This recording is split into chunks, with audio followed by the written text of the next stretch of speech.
Hi everyone, my name is Anna Schindler and I will be your Calculus 2 instructor this spring quarter at North Seattle College. So the purpose of this video is basically going to be to go over everything you need to know about our class, from how are you going to be graded to where do you find the different assignments, all that kind of stuff. So right off the bat, I want to mention that this video is going to be for two different sections of this class. So there's one section that meets from 10 to 10:50 a.m. on Thursdays, and then there's another section that meets from 1 to 2:05 p.m. also on Thursdays. So almost all of the information in this video is going to apply to both sections, and I actually merged the two classes on Canvas, so you're all going to be using the same Canvas, but just keep that in mind.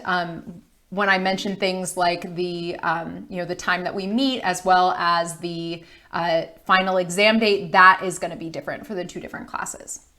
Anyway, so this video is probably going to be a little bit on the long side just because I really want to make sure I get to everything. I think of all the different questions that students usually email me, I just want to make sure I address all the kind of questions and concerns that students typically have at the beginning of the quarter.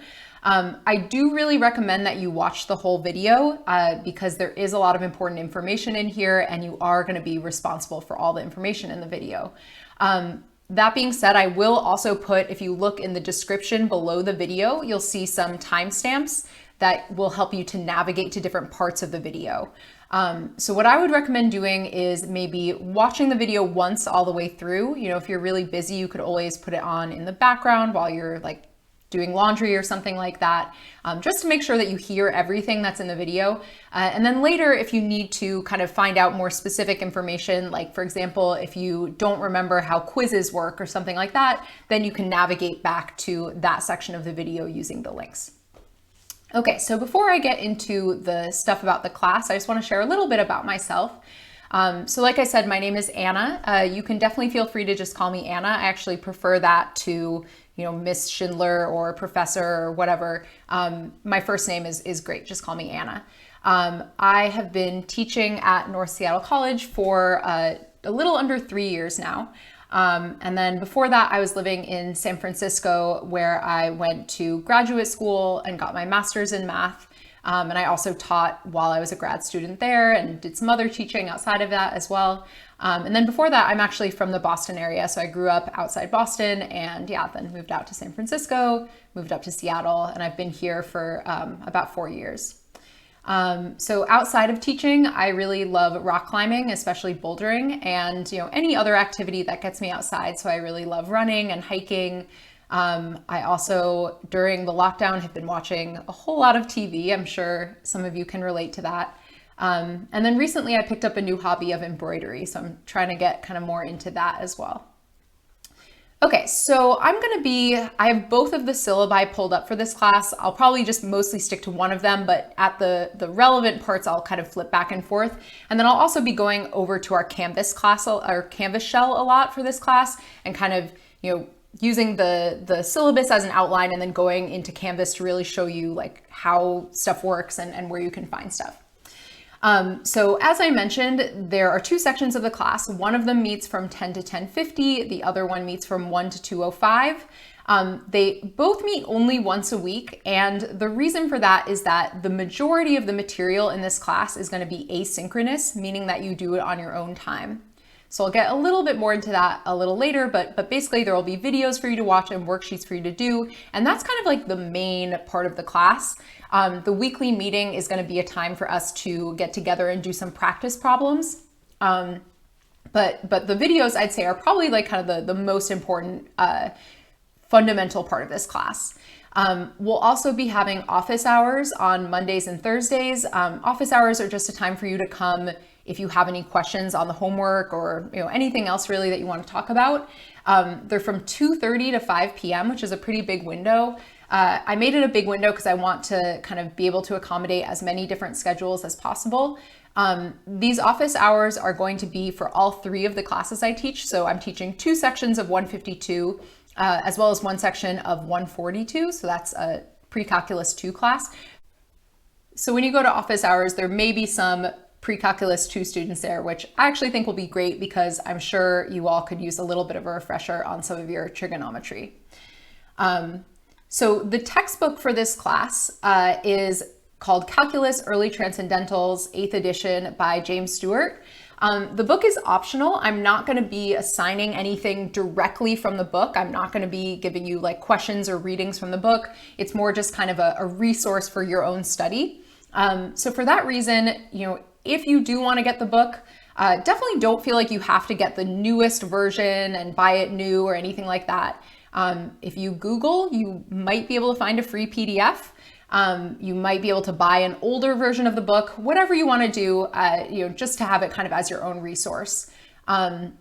Additionally, so let me actually pull up the textbook here. So there's a link to it on the homepage of Canvas, and I'll come back to that in a moment. This is what the book looks like.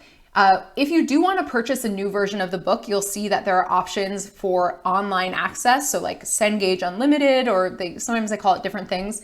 You do not need that. We are not using the online homework system that is affiliated with this book. So please do not go buy that extra online access. There's really no reason to do that. Okay. So I'm going to kind of go through some of the stuff on the syllabus, and like I said, then kind of jump back to Canvas.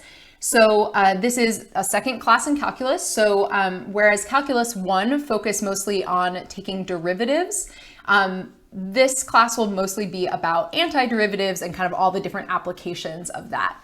And then in the end, we'll get into a few different topics that are like a little bit different from what we do for the majority of the class. Okay, so the class structure. So as I mentioned, this is going to be mostly an asynchronous class. And so each week you will find 4 to 5 videos to watch, and each of those videos comes paired with a worksheet. The worksheets do not need to be handed in. Those are just for your own study, and each of them comes with solutions as well. And then, as I mentioned, we'll meet once a week, and during that weekly meeting, I will kind of maybe pick out some problems from the worksheets as well as some additional problems for us to do together, just some practice problems. And then there's some other assignments. I'll get to those a little later in this video. I do want to mention that the weekly meeting, think of that as kind of a supplement to watching the videos. Don't come to that weekly meeting expecting it to be a replacement for watching the videos, because it's totally not going to be that. When you come to the weekly meeting, I'm going to expect that you at least watch the first like 2 or 3 videos for that week. It's fine if you're not all the way caught up, but I'd expect that you have at least gotten started on watching the videos for that week. I'm always happy to help out if you have questions about topics, but I'm not going to like completely reteach you a topic if you haven't watched the video for it yet, because I did put a lot of time and effort into making those videos. And I think that the videos are going to do a better job than me just kind of on the fly reteaching something that has already been taught better in a video. Another thing I want to mention is that the difference between the weekly meetings and the office hours. So the weekly meetings are going to be more structured. For the meetings, I'm going to come to the meeting with some questions prepared that I think we should go over together. And of course, you'll all be welcome to participate and ask questions and all of that. But yeah, it will be a little more structured. Whereas office hours, those are for you to come with your questions. And I don't really have any agenda for office hours. It's more just a place for you to come in, and it's more open-ended. Okay, so I want to show you now our Canvas for the class so that you can see where you'll find all the videos and stuff like that. So if you've never used Canvas before, you're going to want to go to canvas.northseattle.edu. And once you go there, it will give you kind of a default username and password that you can enter, and you should be able to see your list of courses and find this course. So as I mentioned, this is the same Canvas class. You'll be in this class together with both of the 2 sections.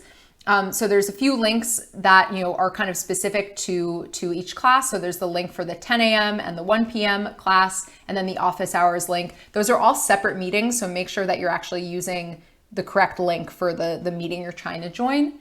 I will say that if you are unable to attend the meeting for the time you're signed up for, and you want to go to the other one, that's okay.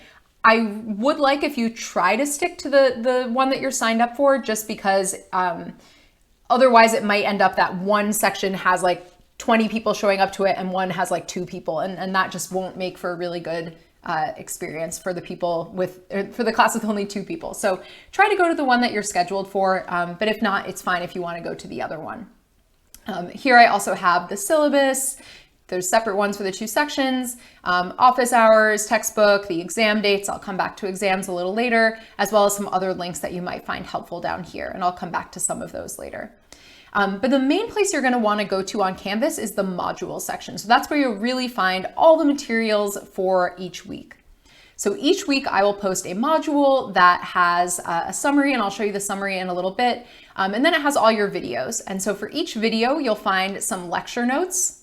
So the lecture notes are just a transcription of everything that I wrote on the screen during the video. So, look something like this. The lecture notes, I wouldn't think of them as a replacement for taking your own notes, because I think taking your own notes has a lot of benefits to helping make sure that you're learning the material. And I also wouldn't think of them as a replacement for watching the video, because there's definitely some stuff that I say in the video that doesn't get written down in the notes. So they're helpful, but be aware that they don't kind of replace other things. And then for each video, there's also a worksheet. The worksheets are pretty short for the most part. They kind of vary in length a little bit, but they're nothing too crazy. Again, you don't need to hand them in. This one I think is on the longer side. I think most of them are significantly shorter than this. You don't need to hand them in. They're for your own study. They're kind of a low stakes way for you to practice. And they also have solutions at the end. So yeah, they're just there to help you, really. And then sometimes there will be, like here, I gave something called the Riemannsum Desmos tool. You'll see what that is in that video, but occasionally there will be like some other link that I want to share related to the video, and I'll also post it below the video. And then you'll find assignments, and I'll talk about those in a little bit. Discussions, this is in the wrong place, but that's okay. And then quiz, and I'll come back to all of that. One other thing I'll just quickly mention is that I gave you 2 kind of optional assignments. These are pre-calculus review assignments. So I do expect when you take this class that you are familiar with all the material that you would have learned in pre-calculus. So that includes linear, polynomial, exponential, and logarithmic functions, as well as trigonometric functions. I'll be reviewing some of the kind of trickier things when they come up. So like trigonometry, for example, we do a good amount of review of that as needed. But don't expect that you're going to completely relearn those topics in this class. You really should be comfortable with them before taking this class. So a good way to kind of make sure that you do have like the level of comfort that you should is to go in and try out these homework assignments. They're actually, I shouldn't say homework assignments because they're completely optional. They're not worth any points. They're really just for practice if you want to use them. So that's there at the very bottom of the module section, and you can feel free to use it if you would like. Okay, so let me go back to the syllabus. So you'll see here the like different percentages for different components of the course, as well as the way that your grade is calculated. You can look at that yourself a little more closely. Textbook I already talked about. So calculator and graphing app, you'll probably want to have a scientific calculator for this class. So a scientific calculator is a calculator that can do trig and logarithms and stuff like that, but which is not a graphing calculator. So you can, maybe have like your own handheld calculator. You can also download an app for your phone. If you just search scientific calculator in the App Store, you'll find plenty of apps. There's also one online that I think is pretty nice. So if you go to the home page of our course and click on Desmos Scientific Calculator, I like this one. It just feels very intuitive. So you can always use that. The other thing is that sometimes we'll want to do some graphing. So there is a free graphing calculator online called Desmos. I'm guessing most of you have probably seen this before. I think a lot of teachers use it. I use this a lot in my videos. I really like it. I think it's a lot nicer actually than the expensive graphing calculators that people used to use. So yeah, feel free to play around with this. The one thing is that Desmos will generally not be allowed to be used on quizzes and exams because I might be wanting to test something that relies on you kind of, how should I say this? I might be testing things where if you use the graphing calculator, it would make the question easier than my intention. So just be aware that you're not supposed to use it on tests and quizzes, but otherwise homework, it's definitely fair game. Okay. So I already talked about that. Online homework. So let me show you, or actually let me read this first and then we'll go look at it. So most weeks you'll have an online homework assignment due on Sundays at 11:59 p.m. Those assignments will be accessed through Canvas, and they'll typically be like 20 to 25 questions. I think some weeks it'll be less. It kind of depends on how like serious the questions are. Sometimes the questions take a long time and then there will probably be fewer of them.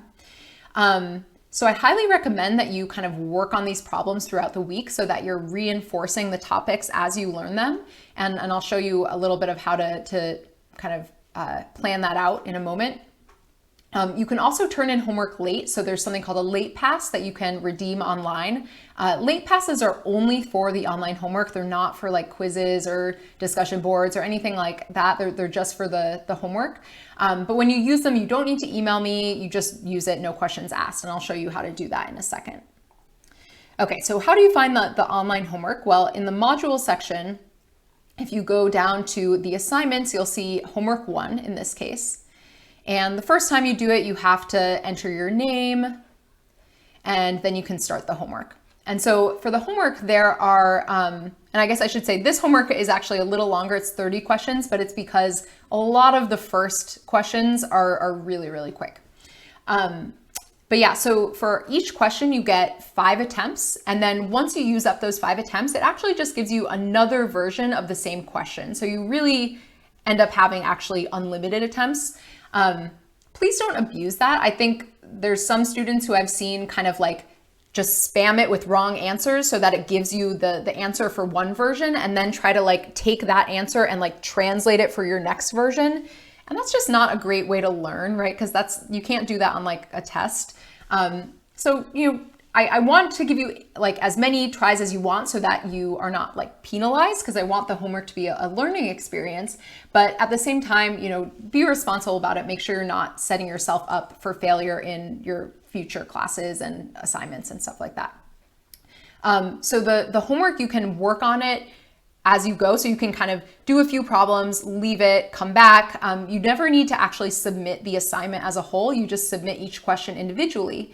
And every time you leave the assignment, Canvas will update your score based on what you've done so far. So one thing to note is that if let's say you've only done like 3 questions out of 30, it will look like you only have a 10% on the homework, but that's just because you haven't finished it yet. So as soon as you come back to it and keep working on it, your score will update. And then another thing that happens occasionally is sometimes when you leave the assignment, something with the way it's set up in Canvas, it might send you a notification or an email saying that you have submitted the assignment and your score is like 10%. Don't worry about that. You didn't actually submit it. You can always still come back and work on it. It's just kind of a glitch with the way that Canvas is set up. One caveat, one thing that is important for how you actually access the assignment is make sure that you're clicking on the assignment through the module section. So every quarter I have a handful of students email me that it's not letting me access the assignment. It says I already submitted it. It won't let me work on it. Usually that's because students are trying to access it using this list here of assignments. For whatever reason, once you kind of leave and come back to the homework, this link usually doesn't work. So you want to use the link in the module section. And in general, I would recommend accessing everything through the module section because I put a lot of thought into how I organize it. Really, like the module section is the way that I intend for you to interact with the course material. The to-do list that you see on the homepage is just kind of a list of assignments. It doesn't really have any context. So I recommend doing everything through the module section. Late pass, I didn't show you that. So if you want to use a late pass, there's a button here that says redeem late pass. It will extend your deadline by 48 hours. You have 4 late passes to use throughout the quarter. So you can use 2 of them at once if you want to extend your deadline by 4 days instead of 2 days. However you want to use those 4 late passes, you can, and you don't need to email me. You just click this button and that's it. Okay, so I think that is all I want to say about the homework. Let me go back to the syllabus. So next up we have participation. So there's basically 2 ways to earn participation in this class. So participation I think counts for 12% of your grade. One way is by attending the weekly Zoom meeting. So the weekly Zoom meeting is not required. You don't have to attend it. If you do, you get 1 participation point. So the other way that you can earn participation points is by making discussion board posts, and I'll show you that and talk a little more about that in a moment. But basically, if you want to get full credit for participation for the week, you either need to attend the Zoom class and make one discussion board post, or if you don't attend the Zoom class, you have to make 2 discussion board posts. And then also I'll record the Zoom meeting, so if you can't attend, you can watch it later, but that will not count for participation. And also office hours do not count for participation either. It's just that weekly Zoom meeting. So let me show you the discussion board post and tell you a little bit about how to approach that. So here we have something that says week 1 questions. There's another discussion called introductions. I'll get to that later. That's just a really quick little thing. But yeah, so basically the discussion board is a place for you to ask and answer questions to one another. At the end of the week, I'll come in and answer any questions that are unanswered. So I do monitor the discussion board, but I like to kind of let you all interact with each other before I jump in. So you can either ask a question or answer a question. If you're asking a question, the only kind of 2 rules about it is, first of all, it has to be about math. So you can't ask a question that's like, when is the homework due? Or how do I use a late pass? I mean, you can ask those questions, that's fine, but you're not going to get participation credit for it. To get participation credit, it needs to be related to the course material. So that could be something about the homework, it could be about the worksheets, it could be about a lecture, it could be like a general question like, why does this theorem work the way it does? Or what are some applications of this idea? Or how is this related to this topic from Calculus 1? Like any kind of idea like that, as long as it's related to the course material is fine. If you are asking a question from the homework, I do ask that you give a little bit of context. So don't just say, hey, I'm stuck on number 5, someone tell me how to do it. Instead, what you should do is provide whatever work you've done. So a lot of students will like to kind of write down their work on paper and take a picture and include that. That's really, really helpful if you can do that. Or like at least describe what you've tried. Or if you're really stuck, describe like what about the question is confusing to you. Like, why are you stuck on that one and you weren't stuck on the previous one? Like, what is it about this question that is making it difficult for you? And so the reason I'm asking you to do that is basically to help the person answering you to be able to answer you in a helpful way where they're not just like telling you the answer. So if you're answering questions, again, just don't just give a student the answer. Make sure you're being helpful. If you can kind of walk them through some steps, or maybe not even give away the whole question, but sort of tell them how to get started. It's up to your discretion, but don't just give the answer. Make sure you're kind of supporting their learning. Another thing is you can answer questions that have already been answered. I'm totally fine with that. I think part of the reason I like for people to answer questions is because I think it helps you reinforce your own understanding to explain something to someone else. So, I want you to have that benefit. And also, if someone's asking a question, they will probably benefit from multiple ways of thinking about it. So as long as your answer contributes something a little different, like you're kind of phrasing things differently or whatever, something that's a little different, it's fine to answer a question that's already been answered. So every quarter I have, a couple of students who complain like, I don't know how to make discussion board posts. I don't have any questions. It's really not that hard. You can answer a question that's already been answered. You can ask a general question. I know that some students who are kind of doing well in the class might feel like this is busy work, and it really isn't meant to be. It's like I said, I think explaining math is actually really beneficial. So look for a question, even if it's already been answered, do your best to explain it and see what you can add to the explanation of the question. So yeah, like I said, make 2 posts. If you don't come to the weekly meeting, make 1 post. If you do, you can make more posts than that, but to get credit, you only need to make that many. A couple other things I just want to show you real quick while we're on the topic of discussions. So there's a few other discussion boards. Introductions, I'll get back to that. One is I like to always put a pet photos discussion board because, I don't know, I like to see your pets. I think it's cute. So if you have a pet and you want to share its photo, I'm sure all of us would appreciate the little bit of joy in these work from home isolated times. So you can feel free to do that. I also made a discussion board for you to post any typos or errors you find. So, I put a lot of time into making the materials for this class, but I made them myself almost entirely from scratch. So there are probably some typos. I think a lot of them have been found over the last few quarters, but I wouldn't be surprised if there's still a few typos or errors. So if you do find a typo or error, please post it on this discussion board. That way, if someone else notices it, they can go look and say, oh, okay, it's already been confirmed that that was a typo. I will, if it's in a worksheet or something, I'll fix it. If it's in a video, I'll add a comment in the video description. So usually when you watch a video, you'll want to read the description because there definitely are a good number of small errors throughout the videos that you probably want to be aware of before you start watching the video. Okay, so back to the syllabus. So quizzes. So I think this is the last kind of main type of assignment that happens every week. So most weeks there's going to be a quiz on Friday. The quiz will be available from 9 a.m. to 11:59 p.m. But once you start it, there will be a time limit. I don't want the quiz to feel like this big scary thing. It really is not meant to be anything crazy. It's meant to just be a few questions, like maybe 2 questions that just kind of see whether you've been keeping on track with the work. So typically the quiz will only cover material from the first half of the week and maybe also from the previous week. So typically it might include like the last 2 videos from the previous week and the first 2 videos from this week or something like that, just so that you have enough time to digest those topics. So I'll drop your lowest quiz grade is another thing to know about that.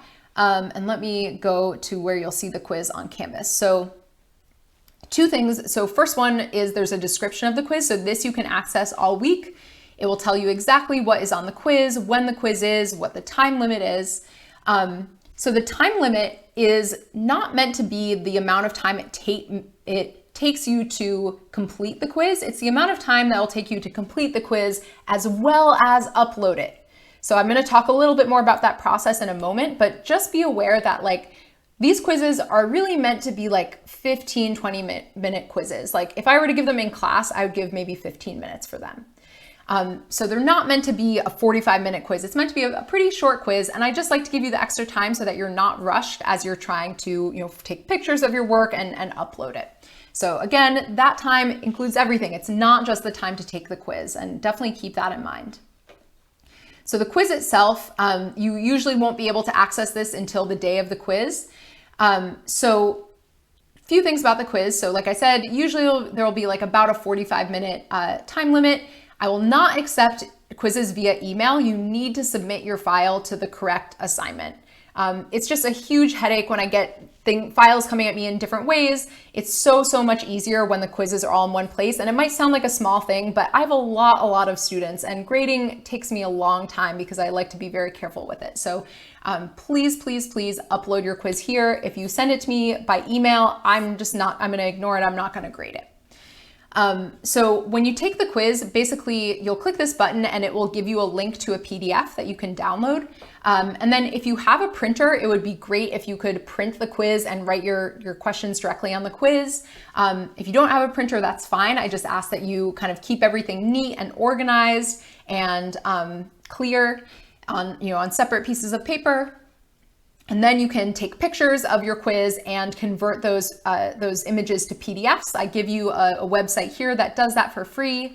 Another thing that is really nice is if you have a tablet, and a lot of students do this, you can just download the PDF and do the problems directly on your tablet and then save it as a new PDF. And that way you don't need to bother with any of the printing and converting and all that stuff. So lots of different options. So this is something new I'm doing this quarter. I am going to so the quiz will be worth 10 points. 2 of those points are going to just come from, are you formatting things correctly? So it's a really easy way to earn 2 points. In order to earn those 2 points, you need to do the following. Your file needs to be 1 PDF. The problems and the pages need to be in the correct order. So this is not such a big deal with quizzes, but definitely will be something for exams. Put things in the right order is really hard for me to grade them when they're in a random order and I'm like playing, I'm like searching for your work. Put things in the right order. The pages should be rotated the right way, so not upside down, not sideways. And then your work and your answers have to be legible. Make sure the pictures you're taking or the scan you're doing is coming out clearly. I need to be able to actually read your work. So if you do those 4 things, you'll get 2 points like for free on the quiz, regardless of how you answer the questions. If you don't do those things, you're going to lose up to 2 points on your quiz. So I think that is all I have to say about quizzes. Like I said, exams are very similar. So let me go back and talk about exams.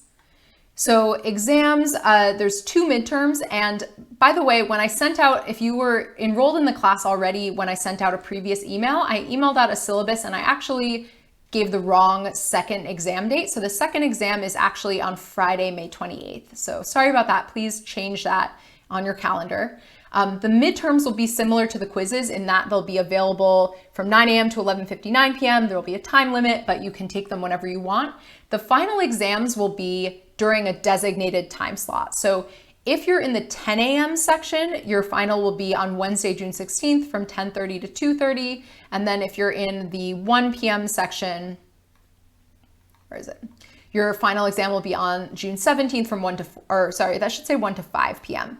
It's not like a 4-hour test. It's just like, it'll probably be, a 2-hour test, and then I'll give you a little bit of extra time to take your pictures and upload it and all of that. And, for the final, there's more pages, so it might take you longer. So I'll probably give somewhere from like 3 to 4 hours to actually work on the test. So just make sure you block off, if you're in this section, you should block off 1 to 5 p.m. that day.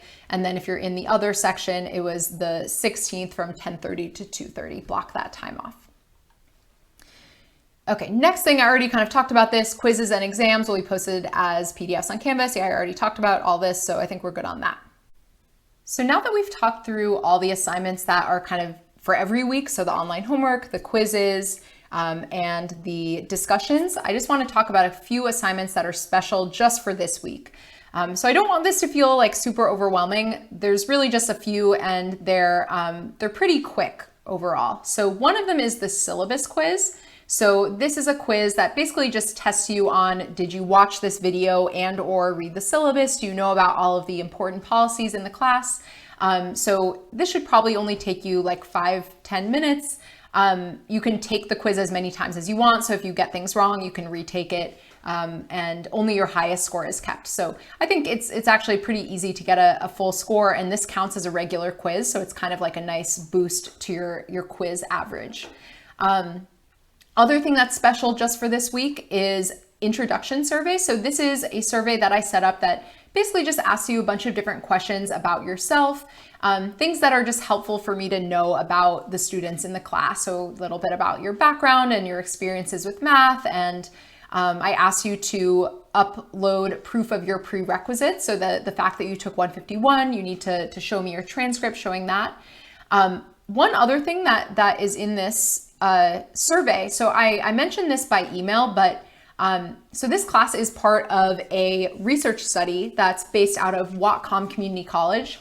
And I'm going to make a video and kind of talk a little bit more about the research study next week. But for now, all you need to know is that there are going to be a few kind of special assignments that we do in this class related to the research study. And then the other thing is that we're going to get these cool 3D models. I'm actually really excited about this because they're these three-dimensional models that you can actually play with your hands, kind of take things apart, that will really help you to visualize some of the three-dimensional concepts that we'll be working with in this class. So because we're using these kits, you need to sign up to go pick them up from campus. So I linked a form here, and it's also just in the module section. So there's 3 different dates and times that you can pick it up. So you need to go click on this link and sign up for one of those times.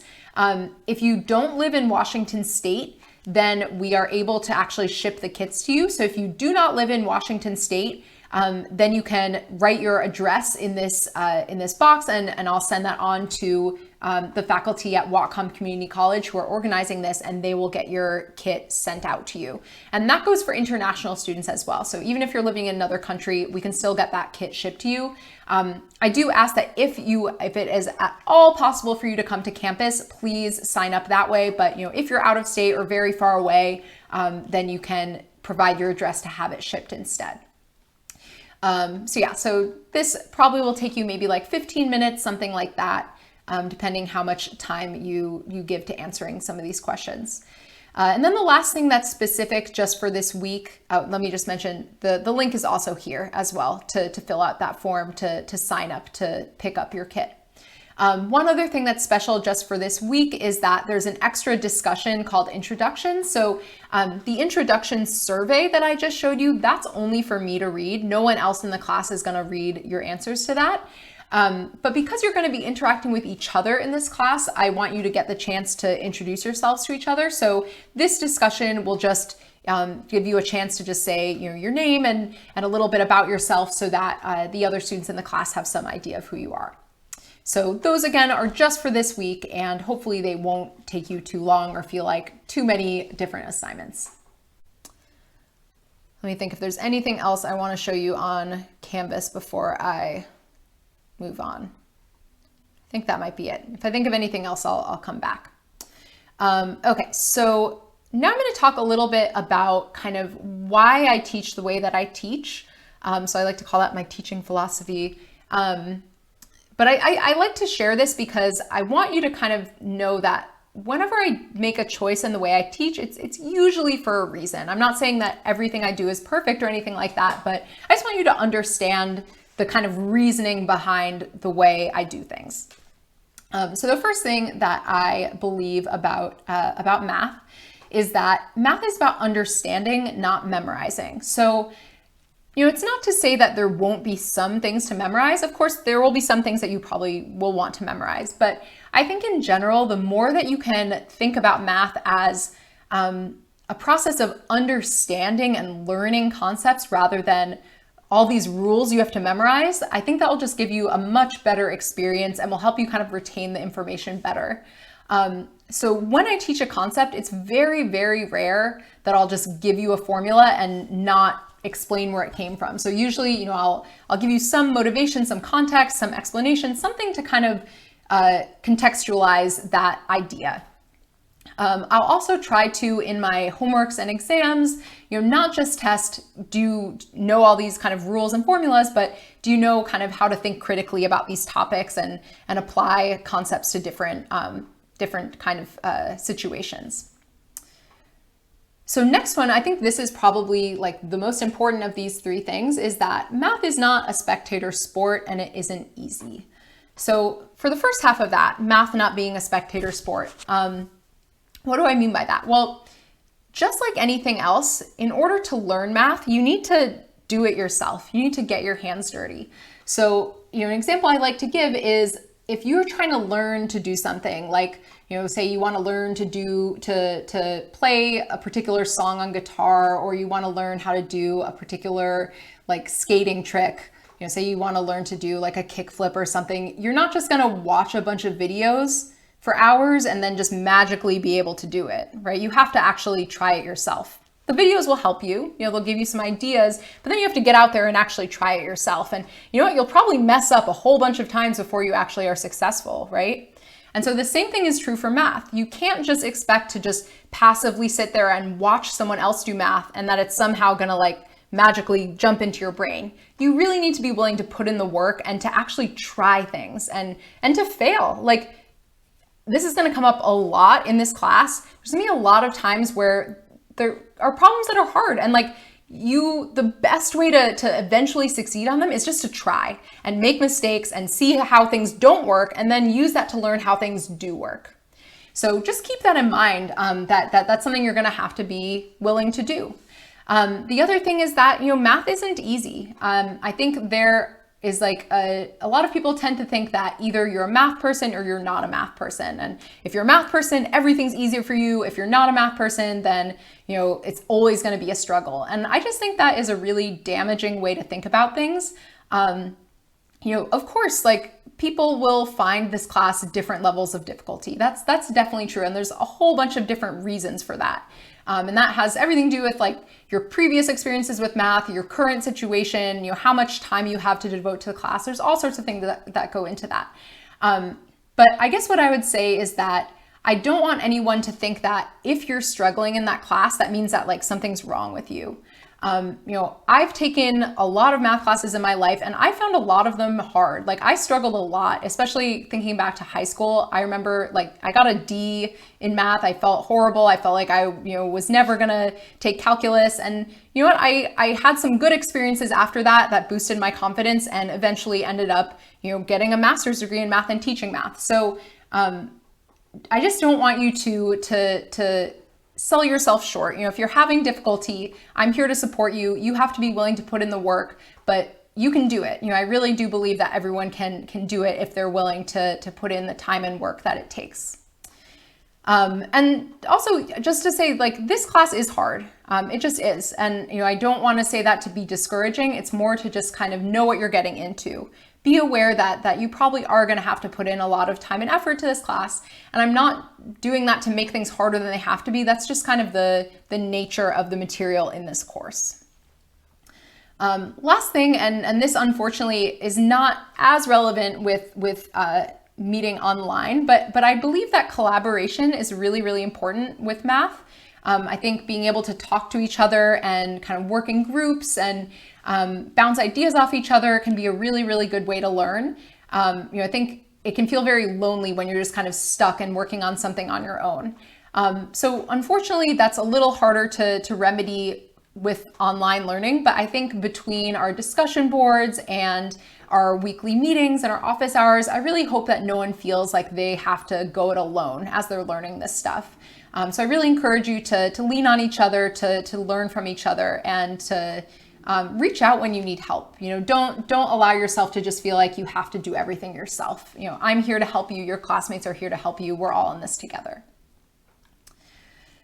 Okay, next topic. This is my favorite.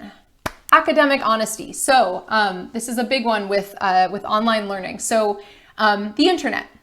The internet is great, right? We all love the internet. It has a lot to offer us, especially as a student. Like, there are so many resources out there. For example, if you're trying to learn a concept in this class and you watch the video I made and you're like, I still don't get it, you can Google the topic and find like 100 other videos about the same topic and find the one that does click for you. And I think that is so wonderful. It's really, really great what's available out there. That being said, I think with all the wealth of information, it can be really easy to kind of get answers without actually going through the process of learning. So I just ask that when you're doing your homework, for example, so I'll get to tests and quizzes in a moment because those are places where you're not allowed to use the internet. But on homework, you can use whatever resources you want to get to your answer.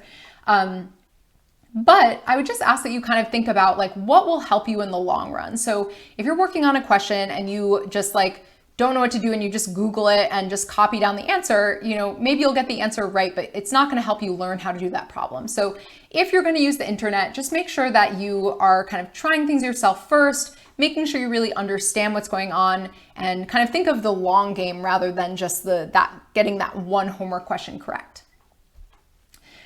So on exams and quizzes, you are not allowed to use the internet. I'm not going to allow you to use the internet, books, your notes, or each other during tests and quizzes.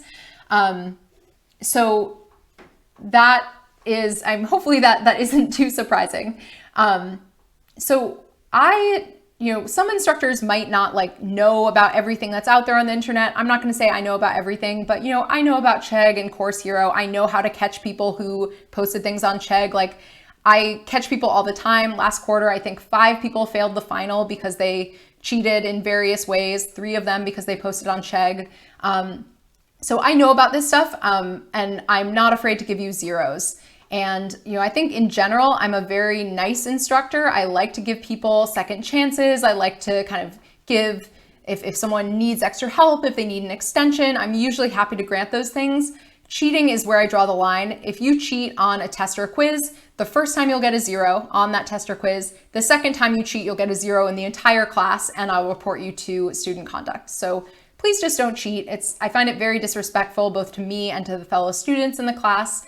I'm so willing to help you. I'm like, I'll put in extra time to help you understand concepts. And I just find it really disrespectful if you just ignore all that time that I put into this class and instead just think, I'm just going to post this question on Chegg for someone else to answer it for me.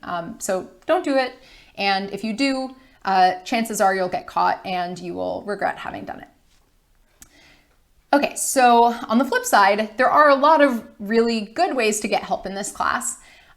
One way is by coming to office hours. So I think office hours are kind of the best way to really have a conversation where we can get to the bottom of what you're not understanding. I'm also happy to answer questions through email. So usually I'll check my email typically 10 to 6, Monday through Friday. You're welcome to email me outside of those times, but just don't expect that I'll get back to you immediately. I just, I put a lot of time into teaching during the week and I just need to have some time to myself. So I'm not a 24/7 tutor. Don't email me on like Sunday night when the homework's due expecting me to get back to you. You can use the discussion board for that. That's a great place to go.